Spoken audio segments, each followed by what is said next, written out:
नमस्ते। हम बात कर रहे हैं वीना पंजवानी जी से। मैम, आपने लास्ट सेशन में बोला कि बहुत सारे ऐसे एरिया है जो मेंटली हेल्थ के इशू को कंट्रीब्यूट करते हैं, तो वो कौन-कौन से हैं और किस लेवल तक वो कंट्रीब्यूट करते हैं? ओके, जैसा मैंने बताया था कि बहुत सारे फैक्टर्स हैं हमारे एवरीडे लिविंग के जो हमारे मेंटल हेल्थ को कंट्रीब्यूट करते हैं। तो उसमें जैसे कि personal relationships, okay. Interactions with Okay. Close members of the family और रिलेशनशिप, कम्युनिकेशन पैटर्न्स, फिर हम देखते हैं adverse realities of life. For example पिछले 4 महीने से या पिछले 5 महीने से एक बहुत बड़ा खतरा हमारे सामने दिख रहा है, कोरोना। उसके इन्फेक्शन की वजह से इतना ज्यादा डर था कि इतने बड़े पॉपुलेशन की कंट्री को लॉकडाउन में डालने का निर्णय लिया सरकार ने। उन्होंने कहा कि हम हमारे लोगों को किसी तरह बचा लें, और लोगों ने भी सोचा कि हम किसी तरह अपने आप को बचा लें, लेकिन उसका इम्पैक्ट क्या हुआ। तो ऐसे एडवर्स रियलिटीज भी जो होती हैं, जैसे कि मैं घर से निकली वर्क प्लेस पे जाने के लिए, बीच में मेरा एक्सीडेंट हो गया। In any way, am I prepared for that accident? Probably not. या अचानक से मुझे एक लाइफ थ्रेटनिंग डिजीज का डायग्नोसिस मिला, क्या मैं उसके लिए प्रिपेयर्ड हूँ? शायद नहीं।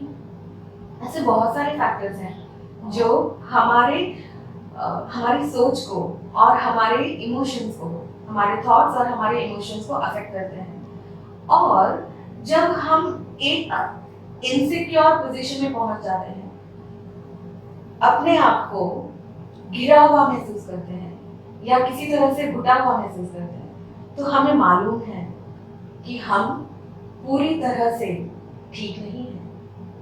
मैम, इसके साथ ही जुड़ा एक क्वेश्चन है कि बहुत सारे लोगों ने ऐसा पूछा है कि वो लोग कहते हैं कि आई फील लो समटाइम, तो ये कीवर्ड क्या है? मतलब हम सब लोग ये यूज करते हैं कि ऐसा होता है, तो आप बता सकते हो वो क्या है असल में?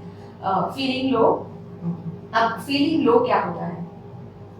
अगर हम लो देखने जाएं तो टेम्परेचर लो होता है, राइट? प्रेशर लो होता है। फीलिंग लो क्या होता है, ये समझने के लिए हमें हमारे इमोशंस को देखना होगा। There are 5 innate emotions. That means जब से हमारा जन्म होता है, वो इमोशंस हम एक्सपीरियंस भी करते हैं, हम एक्सप्रेस भी करते हैं। वो इमोशंस हैं happiness, sadness, anger, fear and disgust. तो जब हमने ये इमोशंस देखे तो हमने देखा कि सिर्फ एक ही है जो प्लेजेंट है, प्लेजेंट एक्सपीरियंस के साथ है। बाकी जो 4 हैं वो अनप्लेजेंट एक्सपीरियंस के साथ जुड़े हैं। तो अगर आप किसी एक नए बच्चे को देखो, नए जन्मजात बच्चे को, तो अगर उसे भूख लगी है तो वो चिढ़ के रोएगा। अगर वो गीला है, गंदा है, उसको साफ नहीं किया है, तो वो डिस्गस्ट में रोएगा। अगर उसे किसी ने पिंच कर दिया या उसे कहीं पे अनकंफर्टेबल पोजीशन में है, तो वो फियर में रोएगा। जैसे कि जोर से आवाज हुई तो भी बच्चे रोने लगते हैं। या अगर उसके आसपास कोई नहीं है और उसे कोई अटेंशन नहीं मिल रहा, तो भी बच्चा सैडनेस में रोएगा। लेकिन अगर बच्चा पूरी तरह से वेल फेड है, क्लीन है, कंफर्टेबल है, तो फिर बच्चा खुश होगा, हंसेगा। अब जैसे हमारे इमोशंस होते हैं, उनके साथ जुड़े हुए हमारा लेवल ऑफ एनर्जी होता है। जैसे कि जब हमें गुस्सा आता है तो हमारा लेवल ऑफ एनर्जी एकदम शूट अप करता है। हिंदी में शब्द है उत्तेजित, राइट? हम उत्तेजना में आकर एकदम स्पीड में कुछ बोल जाते हैं या कुछ करने लगते हैं, और हमारा स्पीड ऑफ वर्क एकदम फास्ट हो जाता है। लेकिन अगर हम दुखी हैं, हम सैड हैं, तो हम एक जगह पे बैठे रहेंगे, शायद किसी से मिलना या बात करना पसंद नहीं करेंगे, और हमारा जो लेवल ऑफ एनर्जी है वो ही एक लो लेवल पे हम महसूस करेंगे। तो जब हम खुश हैं तो हम एक बहुत प्लेजेंट लेवल ऑफ एनर्जी में हैं, और जब हम नाखुश हैं, हम दुखी हैं, तो हम एक low level of emotion and energy में हैं। तो यहाँ पे बात आती है मूड और इमोशंस की, इमोशंस जो होते हैं वो इंटेंस होते हैं, शॉर्ट मोमेंट के लिए होते हैं, टारगेटेड एट अ पर्सन और सम इवेंट होते हैं। लेकिन जो हमारा मूड स्टेट होता है वो ओवरऑल जनरलाइज्ड इमोशनल स्टेट है। से फॉर एग्जांपल अगर मैं खुश हूँ तो मैं इन जनरल ही खुश इंसान हूँ, या अगर मैं शांत हूँ तो मैं इन जनरल ही शांत इंसान हूँ, या अगर मैं गुस्से वाली हूँ तो इन जनरल ही मैं ज़्यादातर गुस्से में रहती हूँ। ठीक है, तो हमारा मूड हमने इस तरह देख लिया। अब जब ये सवाल आता है that I am feeling low sometimes, is it okay? Yes, it is completely okay.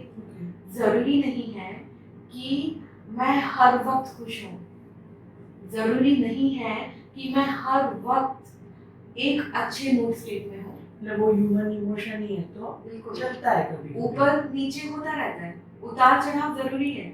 एक static line is actually indication of a dead event. It is not indication of a life event, right? अब feeling low sometimes is okay. Feeling low sometimes is acceptable. Feeling low sometimes is completely alright. It is wonderful to acknowledge that yes, I'm feeling low and to do something about it. कि ऐसी कौन सी चीज़ है जो मुझे पसंद नहीं आ रही या जिसकी वजह से मुझे दुख हो रहा है, तो क्या मैं उसे बदल सकती हूँ? अगर नहीं बदल सकती तो उसे एक्सेप्ट कर लूँ और फिर मैं आगे कैसे बढ़ना है वो देख लूँ। तो मैंने उस इमोशन को अच्छी तरह से मैनेज कर लिया। लेकिन if I am feeling low in general, if I am feeling a sad mood in general which is also at intense level, then it is not alright. Okay. Then it is part of a greater category which we say in disorders, it is part of mood disorders.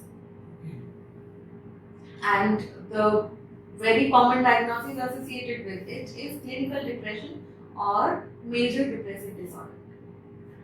तो ma'am का कहना है कि ma'am ने बहुत अच्छी चीज़ बोली कि सीधी लाइन है वो हम कह सकते हैं कि वो अच्छी नहीं है, पर जो लाइन मतलब ग्राफ इस तरह से जाता हो तो आप जी रहे हो। तो मैम बहुत सी और भी बातें करनी है, तो वो नेक्स्ट सेशन में हम करते हैं।